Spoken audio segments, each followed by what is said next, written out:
Hey everyone, it's Charlene with Profashion Hair, and today we're going to be talking about some reasons why your hair might be dry and brittle.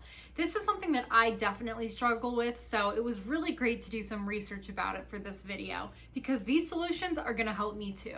First, we're going to take a deep dive into some reasons why your hair might be dry and brittle, and then some solutions so we can get your hair feeling soft, shiny, and silky again. This is definitely a huge one for me, but showering with hot water is actually so bad for your hair. It can dehydrate your scalp and it just leaves your hair feeling really dry, damaged, and brittle. So it's best to just shower with cold or lukewarm water.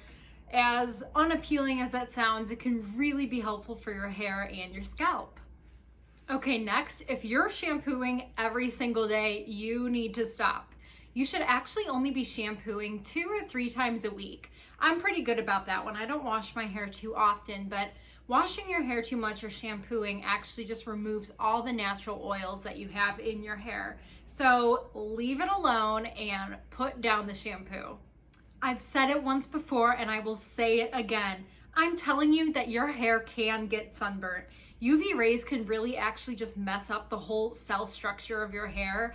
And UV rays are just not really great for your skin or hair in general. So do yourself a favor, try to cover up your hair by wearing a hat, or just be really careful and cautious about how much time you're spending in the sun. Your skin and your hair will thank you. If you notice that you're having a ton of breakage on your ends, that happens to me a lot, especially when I use my flat irons too much, you're using too much heat on your hair and you're overusing heat styling tools.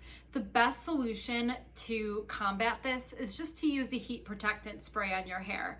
It will definitely safeguard your strands against too much excessive damage, so be sure to invest in a good heat protectant spray. Something that I've recently invested in is a silk pillowcase.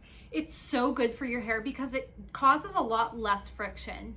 Same thing goes for brushing your hair too much. It creates a ton of friction, which can leave your hair really dry and just dull in general. I would really recommend, if you sleep on wet hair, definitely get a silk pillowcase because it helps so much. And you'll just notice that you have a lot less breakage and a lot less frizz too.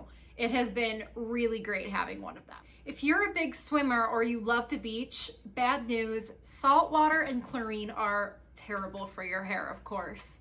Something that I would recommend doing before you go into salt water or a chlorinated pool is to honestly just wet your hair thoroughly before going in. Your hair acts like a sponge, so if your hair is already wet, it's obviously going to soak up a lot less chlorine or salt water, which can be damaging to your hair. So a great thing to do is just to have your hair absolutely soaked before you go for a dip.